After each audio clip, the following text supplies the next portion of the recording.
میرا دل بدل دے، میرا دل بدل دے، میرا دل بدل دے۔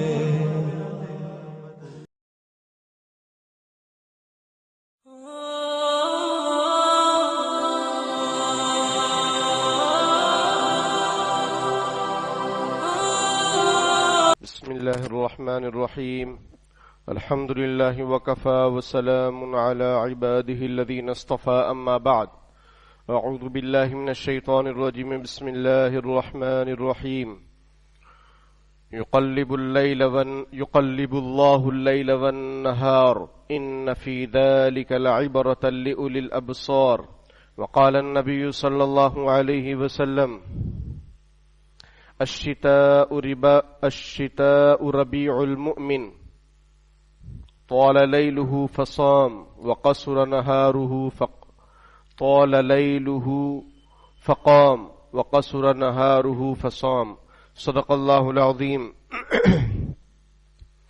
وصدق رسوله النبي الكريم اللهم صل على سيدنا محمد وعلى آل سيدنا محمد وبارك وسلم۔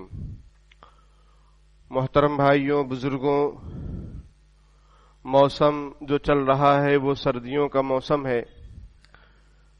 اللہ پاک قرآن پاک میں ارشاد فرماتے ہیں وَهُوَ الَّذِي جَعَلَ اللَّيْلَ وَالنَّهَارَ خِلْفَةً لِمَنْ أَرَادَ أَنْ يَذَّكَّرَ أَوْ أَرَادَ شُكُورًا۔ اللہ وہ ذات ہے جس نے رات اور دن کو اس نظام سے بنایا ہے کہ وہ عدلتے بدلتے رہتے ہیں۔ کیوں؟ یہ اس لیے اللہ نے ایسا بنایا ہے تاکہ اگر کوئی لمن اراد ان یذکر، تاکہ کوئی یہ چاہے کہ وہ نصیحت حاصل کرے، او اراد شکورا، اور وہ چاہتا ہے کہ اللہ تعالیٰ کا شکریہ ادا کرے، ان لوگوں کے لیے اللہ پاک نے ایسا نظام بنایا ہے کہ کبھی رات آ رہی ہے، کبھی دن آ رہا ہے، کبھی سردی آ رہی ہے، کبھی گرمی آ رہی ہے۔ اس لیے یہ عدلتے بدلتے دن ہیں۔ کس طریقے سے اس میں اللہ کا شکر کریں گے، کس طریقے سے اس میں نصیحت حاصل کریں گے؟ نبی اکرم صلی اللہ علیہ وسلم ارشاد فرماتے ہیں الشتاء ربیع المؤمن، یہ جو سردیوں کا موسم ہے یہ مومن کے لیے موسم بہار ہے۔ جیسے تاجروں کے لیے الگ الگ سیزن ہوتے ہیں، عید کا موقع ہوتا ہے، بقرعید کا موقع ہوتا ہے، اور بہت سارے مواقع ہوتے ہیں جس میں وہ بہت زیادہ ان کا دھندا چلتا ہے اور کاروبار چلتا ہے۔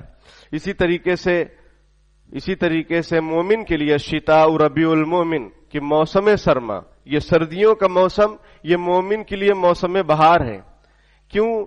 اس لیے کہ طال لیلہ فقام، اس میں رات بہت لمبی ہوتی ہے، وہ چاہے رات بہت لمبی ہوتی ہے، وہ چاہے تو کیا کرے، اس میں قیام اللیل کرے، یعنی راتوں میں عبادتیں کرے، تہجد پڑھے۔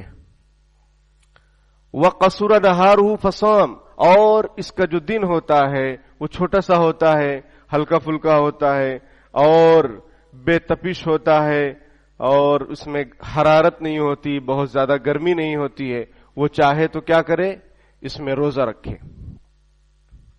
اس اعتبار سے یہ سردیوں کا موسم مومن کے لیے موسم بہار ہے۔ حضرت عبداللہ ابن مسعود رضی اللہ تعالی عنہ جیسے ہی سردی کا موسم آتا فرماتے مرحبا بالشتاء، کہ سردی کا موسم تجھے مبارک ہو، ویلکم ونٹر سیزن، کہ سردیوں کا موسم تیرا آنا مبارک ہو، تیرا استقبال ہو۔ پھر کیوں؟ اس لیے کہ فرماتے ہیں تنزل فیہ البرکہ، اس کے اندر اللہ کی طرف سے برکتیں اترتی ہیں، اور فرماتے ہیں یطول لیلہ للقیام، اس کے اندر رات لمبی ہوتی ہے اللہ کے سامنے کھڑے ہونے کے لیے۔ وَيَقْصُرُ نَهَارُهُ لِلصِّيَامِ، اور اس کے اندر دن چھوٹا ہوتا ہے روزے کے لیے۔ یہ اللہ کی رحمت ہے کہ اگر کوئی آدمی رات میں اللہ پاک کی عبادت کرتا ہے، تہجد پڑھتا ہے، تو اللہ کی رحمتیں، برکتیں اس کو شامل حال ہوں گی۔ اور اگر کوئی روزہ رکھتا ہے تو اس کی بہت ساری فضیلتیں ہیں، جیسا کہ ہم جانتے ہیں۔ آپ صلی اللہ علیہ وسلم نے ارشاد فرمایا علیکم بقیام اللیل فإنہ دأب الصالحین قبلکم وقربۃ الی ربکم ومغفرۃ للسیئات ومنہاۃ للإثم. یہ تہجد کی فضیلت آپ صلی اللہ علیہ وسلم ارشاد فرماتے ہیں تم پر تہجد کی نماز لازم ہے. تم پر تہجد کی نماز لازم ہے. اپنے اوپر لازم کر لو تہجد کی نماز کو. کیوں؟ اس لیے کہ تم سے پہلے جتنے بھی نیک لوگ گزرے ہیں سب کا یہ طریقہ اور وتیرہ رہا ہے. عطار ہو، رومی ہو، رازی ہو، غزالی ہو، کچھ ہاتھ نہیں آتا بے آہ سحرگاہی. علامہ اقبال رحمۃ اللہ علیہ فرماتے ہیں عطار ہو، رومی ہو، رازی ہو، غزالی ہو، کچھ ہاتھ نہیں آتا بے آہ سحرگاہی. کوئی بھی ولی کامل ہو ہی نہیں سکتا ہے جب تک کہ وہ تہجد کا پابند نہ ہو. اور بڑے بڑے جو بزرگان دین گزرے ہیں، امام غزالی اور خواجہ فرید الدین عطار رحمۃ اللہ علیہ اور مفسر قرآن امام رازی رحمۃ اللہ علیہ، جو کچھ بھی ہوں، جلال الدین رومی رحمۃ اللہ علیہ، یہ سب کیسے بنے ہیں؟ یہ سب تہجد پڑھ کر ہی یہ ولی کامل بنے ہیں اور آج تک ان کا نام زندہ ہے. اور شیخ عبد القادر جیلانی رحمۃ اللہ علیہ، آج تک ان کا نام زندہ ہے. یہ سب ولی کامل کیسے بن گئے؟ یہ سب تہجد سے. کیونکہ نبی اکرم صلی اللہ علیہ وسلم نے ارشاد فرمایا کہ فَإِنَّهُ دَابُ الصَّالِحِينَ قَبْلَكُمْ. یہ جو تہجد کی نماز ہے، تم سے جو بھی نیک لوگ گزرے ہیں تم سے پہلے، سب کا یہ طریقہ ہے. دوسرا اس کا فائدہ کیا ہے تہجد کا؟ وَقُرْبَةٌ إِلَىٰ رَبِّكُمْ. اس سے تم اللہ کے بہت زیادہ قریبی بن جاؤ گے. کیونکہ حدیث شریف میں نبی اکرم صلی اللہ علیہ وسلم نے ارشاد فرمایا کہ آخری پہر میں اللہ پاک آسمان دنیا پر نزول فرماتے اور فرماتے ہیں کوئی ہے بخشش چاہنے والا، کوئی ہے معافی چاہنے والا، کوئی ہے روزی چاہنے والا. اللہ تعالیٰ کی طرف سے یہ صدائیں آتی رہتی ہیں. اسی کو بزرگان دین فرماتے ہیں رات کے پچھلے حصے میں کچھ دولت لٹتی ہوتی ہے، جو جگتا ہے وہ پاتا ہے، جو سوتا ہے وہ کھوتا ہے. رات کے پچھلے حصے میں کچھ دولت لٹتی ہوتی ہے، جو جگتا ہے وہ پاتا ہے، جو سوتا ہے وہ کھوتا ہے. تو یہ قربۃ الی ربکم قرآن میں ہے. مومنین کی صفات، متقین کی صفات بیان فرمائی گئی. کانوا قلیلا من اللیل ما یہجعون وبالاسحار هم یستغفرون. کہ یہ لوگ راتوں میں بہت کم سوتے ہیں اور صبح میں اللہ سے معافی مانگتے رہتے ہیں. یعنی راتوں میں اللہ کی عبادت کرتے ہیں اور پھر اس پر شرمندگی، اس پر فخر نہیں. ہمارا آپ کا حال کیا ہے؟ کچھ ذرا سی جو ہے اللہ نے نوازش کی، چاہے وہ دولت کی لائن سے ہو، چاہے علم کی لائن سے ہو، چاہے عبادت کی لائن سے ہو، کسی بھی لائن سے ہو، ذرا نوازش اللہ کی طرف سے ملی کہ ہمارا لہجہ بدل جاتا ہے. تمہارا لہجہ بتا رہا ہے کہ تمہاری دولت نئی ہے. سمجھ رہے ہیں؟ ذرا سی نوازش ہوئی کہ لہجہ بدل گیا. اور بزرگ اللہ والوں کی شان کیا بیان ہو رہی ہے قرآن میں؟ اللہ کے مخصوص بندوں کی شان کیا ہو رہی ہے بیان میں؟ قرآن میں کیا بیان کیا جا رہا ہے؟ وَبِالْأَسْحَارِ هُمْ يَسْتَغْفِرُونَ. کہ ایک دم آخری پہر، ایک تو راتوں میں کم سوتے ہیں، عبادت کرتے ہیں، اور پھر آخری لمحات میں وہ اللہ سے استغفار کرتے ہیں، معافی چاہتے ہیں کہ پتہ نہیں جو ہم نے عبادت کی وہ قبول ہوئی یا نہ ہوئی. جان دی ہوئی اسی کی تھی، حق تو یہ ہے کہ حق ادا نہ ہوا. ارے بھائی، ہم اگر رات میں عبادت کے لیے اٹھ بھی رہے ہیں، پڑھ بھی رہے ہیں، تو یہ کس کی توفیق سے ہو رہا ہے؟ لا حول ولا قوت الا باللہ العلی العظیم. جو کچھ بھی نیکی کرنے کی طاقت ہے یا گناہوں سے بچنے کی طاقت ہے، وہ اللہ جو بڑا بلند ہے، بڑا عظمت والا ہے، اس کی طرف سے ہے. وما توفیقی الا باللہ. مجھے جو توفیق ملی ہوئی ہے، آپ کو جو توفیق مل رہی ہے، یہ سب کس کی طرف سے ہے؟ اللہ کی طرف سے ہے. تو اسی کا شکر ادا کرتے ہیں اور اپنی عبادات میں اس لیے کہ انبیاء اکرام علیہم الصلاۃ والسلام بھی جب خوب عبادت کر لیتے یا جو بھی ان کے معاملات تھے اللہ سے قریبی تعلقات کے، وہ یہ کہتے تھے ما عبدناک حق عبادتک، کہ اے اللہ ہم آپ کی عبادت کا حق ادا نہیں کر سکے. اور فرشتے جو کہ اللہ کی ان کو کتنی معرفت حاصل ہے، کتنا قرب حاصل ہے، لیکن فرشتے بھی یہ کہتے رہتے ہیں ما عرفناک حق معرفتک، کہ اللہ ہم آپ کو جیسا پہچاننا چاہیے وہ ایسا نہیں پہچان سکتے. اسی لیے نبی اکرم صلی اللہ علیہ وسلم کی دعاؤں میں ایک دعا یہ ملتی ہے, اللہم لا احصی ثناء علیک انت کما اثنیت علی نفسک. اے اللہ ہم آپ کی ویسی تعریف نہیں کر سکتے, ہم آپ کی تعریف کا احاطہ ہی نہیں کر سکتے ہیں جیسا کہ آپ کی شان ہے, اور جیسا کہ آپ نے اپنی شان اور شایان شان بیان فرمائی ہے, اس اعتبار سے ہم بیان ہی نہیں کر سکتے. تو یہ ان لوگوں کا طریقہ ہوتا ہے جو اللہ کے مخصوص بندے ہوتے ہیں. ہمیں بھی ایسا ہی کرنے اور اپنانے کی ضرورت ہے اس طریقے کو کہ ہم عبادت کر کے کوئی نیک کام کر کے پھولے نہ سمائیں. پھولے سمائیں یعنی اللہ کا شکر ادا کریں کہ آپ نے ہمیں توفیق عطا فرمائی, لیکن اللہ سے اس بات کی بھی معافی ہو, استغفار بھی ہو. حدیث شریف میں ہے کہ آپ صلی اللہ علیہ وسلم جب سلام پھیرتے ایک مرتبہ اللہ اکبر فرماتے اور 3 مرتبہ استغفر اللہ استغفر اللہ استغفر اللہ. کون؟ ہمارے اور آپ کے نبی بخشے بخشائے, اور تمام انبیاء اکرام معصوم ہوتے ہیں, ان سے گناہ اللہ تعالی صادر نہیں کرواتا ہے, ان سے اللہ تعالیٰ گناہوں کو صادر نہیں کرواتا. جو گناہ ہوتا ہے, سمجھ میں آئی بات, وہ نہیں کرواتا ہے. کیوں؟ اس لیے اگر ان سے گناہ ہونے لگیں گے تو پھر بھروسہ کس پر کریں گے؟ اگر وہی صحیح نہیں ہے, صراط مستقیم پر وہی نہیں ہے, تو پھر ان کی اتباع کیسے کریں گے؟ تو اتنے بخشے بخشائے نبی, لیکن نماز پڑھنے کے بعد 3 مرتبہ استغفر اللہ استغفر اللہ استغفر اللہ. یہ ہمیں اور آپ کو تعلیم کے لیے کہ اپنی عبادت پر ناز مت کرو, اپنی عبادت پر, اپنی کسی نیکی پر, اپنے کسی اچھے کام پر نازنین مت بن جاؤ.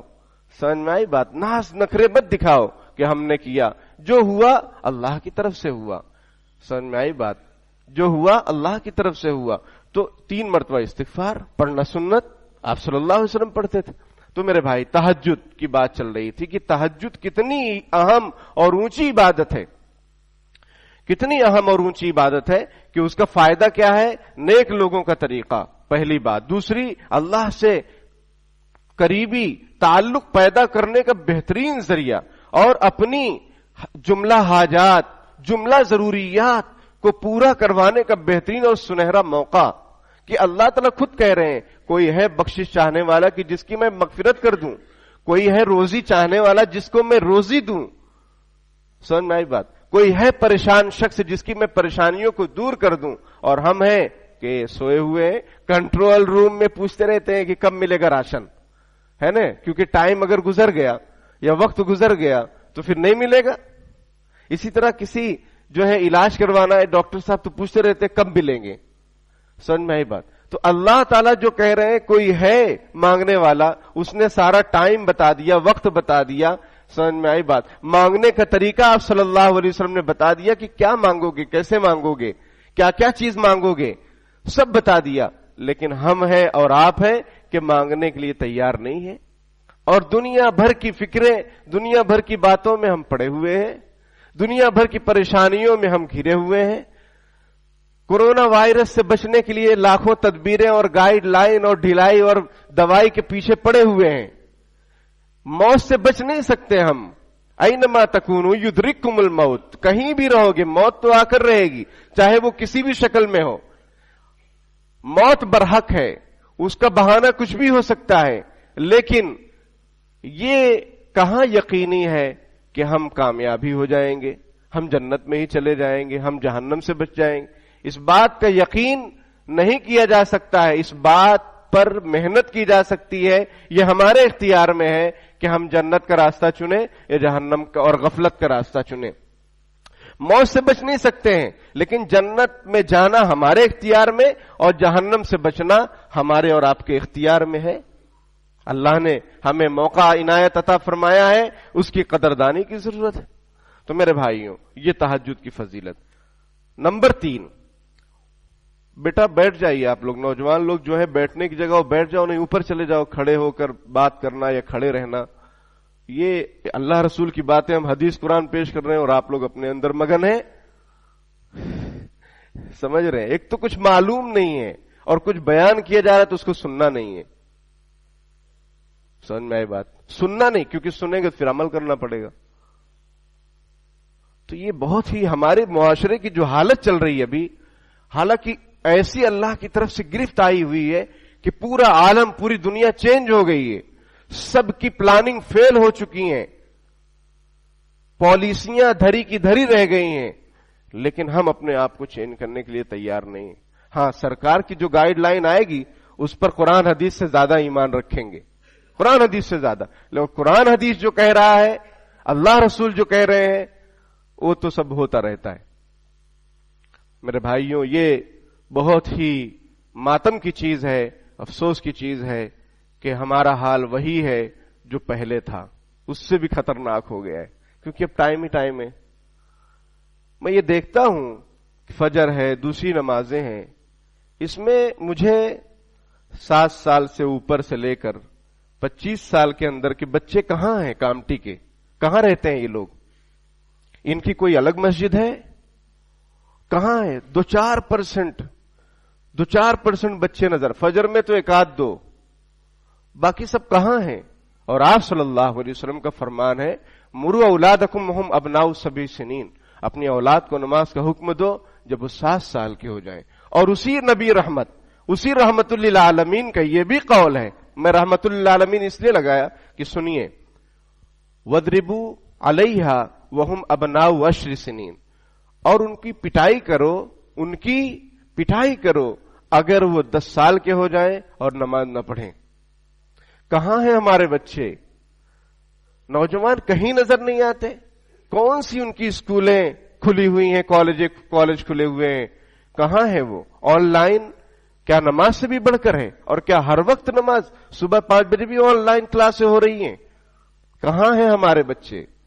یا ایھا الذین آمنوا قوا انفسکم واہلیکم نارا, اے ایمان والو اپنے آپ کو اور اپنے اہل و عیال, بیوی, بچوں تمہارے جو انڈر میں ہیں سب کو بچاؤ. کس سے بچاؤ؟ جہنم کی آگ سے, جہنم کی آگ سے. میرے بھائیوں, کہاں ہے ہماری یہ نئی نسل؟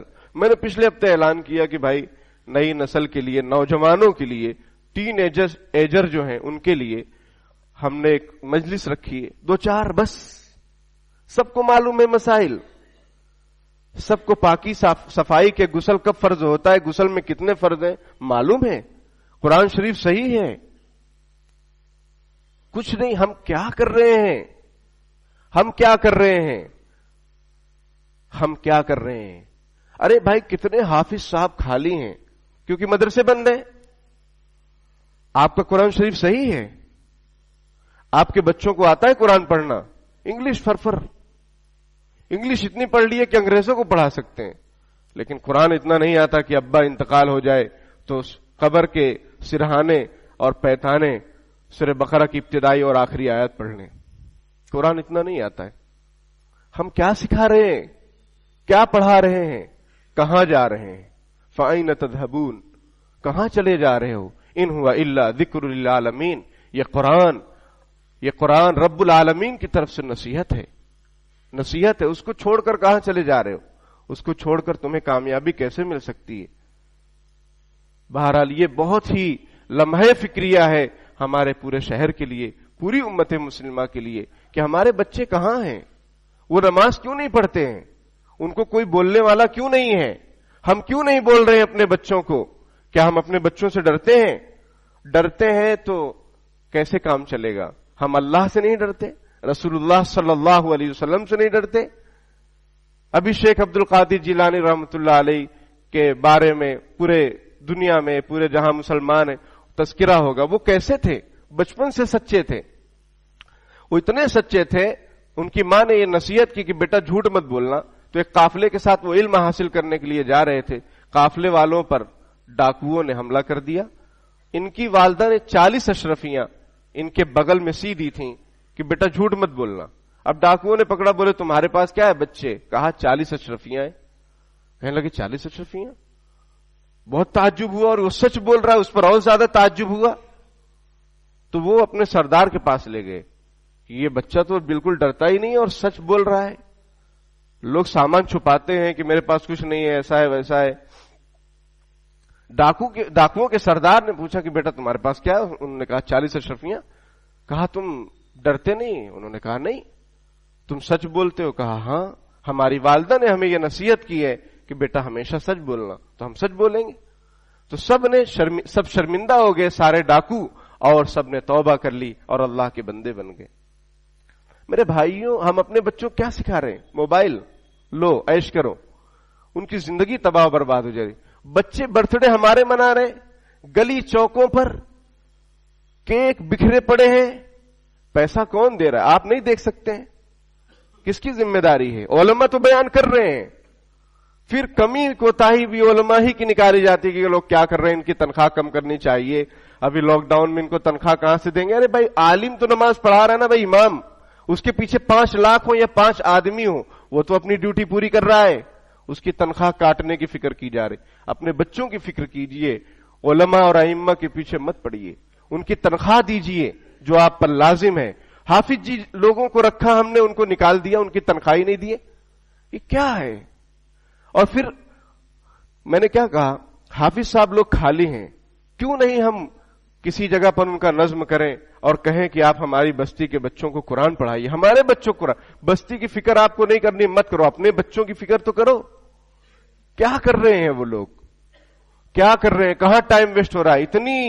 اتنا ٹائم مل رہا ہے، اتنا بڑا لاک ڈاؤن گزر گیا، اتنے مہینے خالی گزر گئے، دکانوں کو ہم نے بند رکھا، ہم کیا کیے؟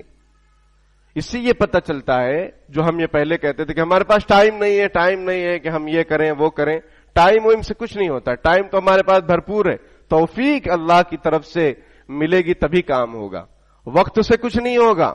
اللہ نہ چاہیں گے کچھ نہیں کر سکتے، اور اللہ چاہیں گے سب کچھ کر سکتے۔ تو ہم اللہ سے تو جڑے، اپنی اولاد کو جوڑیں، اپنی بیوی بچوں کو جوڑیں۔ بس شادی کا ایک موسم، ایک سما بند گیا ہے، اسی میں مست ہے، پوری بھیڑ کی بھیڑ، مردوں کی، عورتوں کی، بچوں کی، میک اپ پہ میک اپ، تیاریاں پہ تیاریاں، اور جو ہے بے حیائی پر بے حیائی، اسی میں مست ہیں۔ کھاؤ پیو مست رہو۔ جانوروں سے بھی بدتر ہم لوگ ہو چکے ہیں۔ جانور بھی اپنے خالق اور مالک کی عبادت کرتا ہے، آپ کو معلوم ہونا چاہیے۔ ہر چیز روئے زمین کے اللہ کی تسبیح بیان کرتی، لیکن ایک انسان جو اشرف المخلوقات ہے، نعمتوں میں گھرا ہوا ہے، خیر امت، بہترین امت ہے، اور بہترین تمام نبیوں کے سردار ان کی امت ہے، ان کسی کا پاس و لحاظ ہمارے اندر ہے ہی نہیں، نہ مسجد کا پاس و لحاظ ہے۔ کہہ رہے ہیں امام صاحب کہ بھائی جس کا موبائل چالو ہو بند کر لو، لیکن پھر بھی بجے گا، تم کہتے رہو، ہم بجائیں گے۔ ارے کہیں نہ کہیں، ہم اللہ کے گھر میں آ رہے ہیں، ہمیں شعور ہونا چاہیے۔ کبھی کبھار کسی کا ہو جائے تو ٹھیک ہے بھائی، بھول ہو گئی، ہر وقت۔ اور یہ بھی ہو رہا ہے کہ ایک کا بج رہا ہے تو دوسرا اپنا دیکھ نہیں رہا ہے، پھر تھوڑی دیر کے بعد دوسرے کا بجے گا۔ کیا ہے ہم لوگ، یعنی ہمارا جو دل ہے وہ نصیحت حاصل کرنے سے ایسا لگتا ہے کہ اس پر کوئی اثر ہی نہیں ہو رہا ہے۔ اس کی وجہ بہت ساری وجوہات ہیں۔ شیخ التفسیر حضرت مولانا احمد علی لاہوری رحمۃ اللہ علیہ فرماتے ہیں کہ ہماری تباہی اور بربادی کی جو وجوہات ہیں، فرماتے ہیں میں نے غور کیا تو 3 وجہ ہے۔ نمبر 1، 80% ہم لوگوں کا جو کھانا پینا ہے اس میں مال صحیح نہیں ہے۔ ہمارا جو کھان پین ہے وہ مال صحیح نہیں ہے۔ دودھ بیچ رہے، کہہ رہے ہیں اوریجنل ہے، اور میک اپ کر کے دودھ بیچ رہے۔ ایک صاحب نے بتایا کہ ہمارے یہاں تو ایسا لگ رہا ہے کہ ہینڈ پمپ سے دودھ نکال کے لوگ بیچ رہے ہیں، ہر جگہ دکان لگی ہوئی ہے، کہاں سے لا رہے ہیں؟ اور ٹھیک ہے لا رہے، بیچو، لیکن یہ کیوں کہہ رہے ہو کہ اوریجنل ہے؟ آپ پانی ملا کے بیچ رہے ہو، بتاؤ نا بھائی، پانی ملا کے بیچ رہے ہیں، جس کو لینا ہو لینا نہ لے، لیکن آپ یہ کیوں کہہ رہے ہیں ایک دم پیور ہے، اور آپ اس میں پتہ نہیں کیا ملا رہے ہیں، کیا ملا رہے ہیں۔ تو یہ پیسہ آپ کے اندر نورانیت پیدا کرے گا۔ یہ ایک دودھ ایک ایگزامپل ہے، کوئی دودھ والوں پر نہ جائے، اور دودھ والے کو اگر یہ سن رہے ہیں تو غور کریں وہ کہاں ہیں، سچائی امانت داری میں ہے یا دھوکہ دھڑی میں ہے۔ اسی طریقے سے ہر شعبے والے اپنے کو اپنا محاسبہ اور جائزہ لیں، کیا کر رہے ہیں۔ وہ بزرگ فرماتے ہیں، بہت بڑے ولی کامل شیخ التفسیر فرماتے ہیں کہ ہماری زبوں حالی، ہماری بدحالی اللہ کی فٹکار کی جو وجہ ہے وہ 3 وجہ ہے۔ نمبر 1 کہ 80% مال حرام، کھانا پینا بن گیا ہے، دھوکہ دڑی۔ تجارت حلال ہے لیکن اس میں جھوٹ دھوکہ، اس کی وجہ سے وہ آمدنی جو ہے مشکوک ہو گئی، مکروہ تحریمی ہو گئی، ناپسندیدہ ہو گئی۔ دوسری وجہ فرماتے ہیں بے نمازیوں کے ہاتھ سے کھانا کھانا، ارے آپ نماز پڑھ رہے ہیں، بیوی بچوں پر نماز نہیں ہے. بے نمازیوں کے ہاتھ سے کھانا کھانا. نمبر 3، اللہ والوں سے دوری. میں یہ کہتا ہوں اپنی بصیرت سے اور اتنی عمر کے حساب سے، سب سے بڑی دوری، جو سب سے بڑی واہی اور تباہی ہے ہماری جو ہے، وہ علماء سے دوری، علماء سے کینہ، علماء سے کینہ یعنی نفرت. اور دوسرا کیا؟ ان سے دوری، اپنا حساب سے چلنا، اپنے حساب سے دین کو گڑھنا، اپنے حساب سے دین کی تشریحات کرنا، اپنے حساب سے دین کو بیان کرنا، جس کی وجہ سے آپ صلی اللہ علیہ وسلم کا فرمان ہے. یہ جو میں نے کہا کہ میرے حساب سے نہیں، یہ حدیث شریف مجھے یاد آ گئی. حضور نے فرمایا کہ ایسا وقت آئے گا کہ لوگ گمراہ ہوں گے اور دوسروں کو بھی گمراہ کریں گے. ان کو کچھ معلوم نہیں ہوگا پھر بھی مسئلے بیان کریں گے، خود بھی گمراہ ہوں گے، دوسروں کو بھی گمراہ کریں گے. تو میرے بھائیوں، سوچئے ذرا کہ ہم کہاں جا رہے ہیں، کیا کر رہے ہیں، کیا سیکھ رہے ہیں. قرآن شریف پڑھ رہے ہیں، قرآن سے ہمارا تعلق نہیں، آپ صلی اللہ علیہ وسلم کی سنتوں سے تعلق نہیں، رسوم رواج کے دیوانے ہو گئے ہم. وہی رسوم رواج. شادیوں میں کیا کیا ہو رہا ہے؟ مگنی ہو رہی ہے، مگنی کے نام پہ اتنا بڑا کھانا. پھر لڑکیوں کا کھانا، لڑکی والوں کی طرف سے کھانا. اس کی میں نے وضاحت کی تھی پہلے بھی، ابھی بھی سمجھاتا ہوں. دور سے لوگ آئے نکاح پڑھنے کے لیے، بارات کا جو سسٹم ہے یہ بھی ہندوانہ رسم. بہت زیادہ لوگوں کو لے کر جانا کیا ضروری؟ ظلم کر رہے ہیں آپ لڑکی والوں پر. ارے بھائی چند لوگوں کے ساتھ جائیے، نکاح پڑھ لیجئے اور آ جائیے، جلدی رخصتی کروا لیجئے. 1 بجے لڑکی کی رخصتی ہوگی، یہ لوگ نماز پڑھیں گے؟ کیا کریں گے؟ بہرحال تہجد کی بات چل رہی تھی کہ یہ نیک لوگوں کا طریقہ ہے، اللہ سے قربت کا ذریعہ ہے، گناہوں سے روکنے کا ذریعہ ہے. تہجد سے کیا فائدہ ہوتا ہے؟ اس سے آدمی گناہوں سے بچتا ہے. اور کیا ہے؟ نیکیوں کو معاف کرانے کا ذریعہ ہے. یہ برائیوں کو ختم کرنے کا ذریعہ ہے. جو ہم سے گناہ ہوئے ہیں اس کو انشاءاللہ یہ تہجد کی برکت سے وہ اللہ تعالیٰ سب مٹا دیں گے، سب ختم فرما دیں گے. یہ چیز ہے.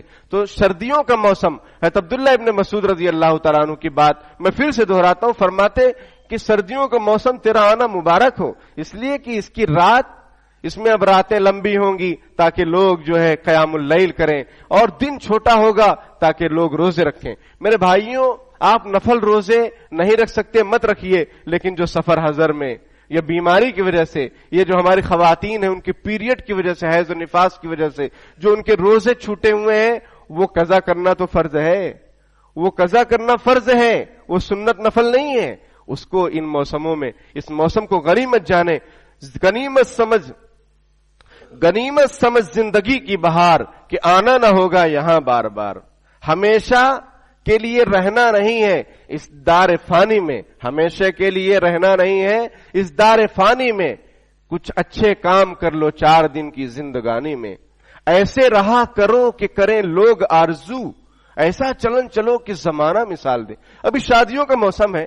میں نے ایک رپورٹ پڑھی کہ وارث پاشا نے اپنے بیٹے خالد پاشا کی شادی کی. یہ بنگلور کے رہنے والے بڑے تاجر. 2019 1 مئی کی یہ رپورٹ ہے. وہ بہت بڑے تاجر، انہوں نے اپنے بیٹے کا شادی کا ارادہ کیا، تو یہ بھی ارادہ کیا کہ ہم اپنے بیٹے کے ساتھ 10 غریب جوڑوں کی بھی شادی کریں گے، 10 غریب جوڑوں کی بھی شادی کریں. اور انہوں نے کیا، ایک ہی اسٹیج پر اپنے بیٹے کی بھی شادی کی سادگی کے ساتھ، اور 10 غریب جو ہیں ان کا بھی انتظام کیا، انہوں نے بھی شادیاں کی، اور ایک ہی کھانے میں سب کا ہو گیا. کچھ کرنا ہے تو ایسا کام کریں، ہم ایسا کام کریں، ایسے رہا کریں کہ کرے لوگ آرزو، ایسا چلن چلو کہ زمانہ مثال دے، ایسا چلن چلو کہ زمانہ مثال دے. میرے بھائیوں، یہ سردی کا موسم ہے، بہت ہی نعمتن باردہ، بہت ہی شاندار نعمت ہے. اس کی ہم قدر کریں، اور دن میں ہو سکے روزہ رکھیں، رات میں تہجد کا اہتمام کریں. نہیں تو اپنی جو قضائے عمری جو نمازیں ہیں اس کو پڑھیں، وہ فرض ہیں. اور یہ بھی مسئلہ سمجھ لیجئے کہ نفلوں کے مقابلے میں جو ہمارے ذمے فرائض نمازیں چھوٹی ہیں اس کا پڑھنا بہت زیادہ ضروری ہے، اس کا پڑھنا ضروری ہے. آپ تہجد نہیں پڑھ رہے مت پڑھیے، لیکن جو آپ کے ذمے فرض نمازیں چھوٹی ہیں اس کا پڑھنا آپ پر ضروری ہے. اسی طرح روزے رکھیں. اپنے بچوں کی فکر کریں، ان کو نمازوں میں لائیے، ان کو سمجھائیے، اور یہ جو علماء اکرام کی مجلسیں ہو رہی ہیں اس میں شریک ہوجئے، کوئی بھی مسئلہ دین کا دنیا کا علماء اکرام کے مشورے سے چلیے، انشاءاللہ نیا پار ہو جائے گی، ہماری بھی اور آپ کی بھی۔ اللہ پاک کہنے سننے سے زیادہ عمل کی توفیق عطا فرمائے، آمین۔ وآخر دعوانا الحمدللہ رب العالمین۔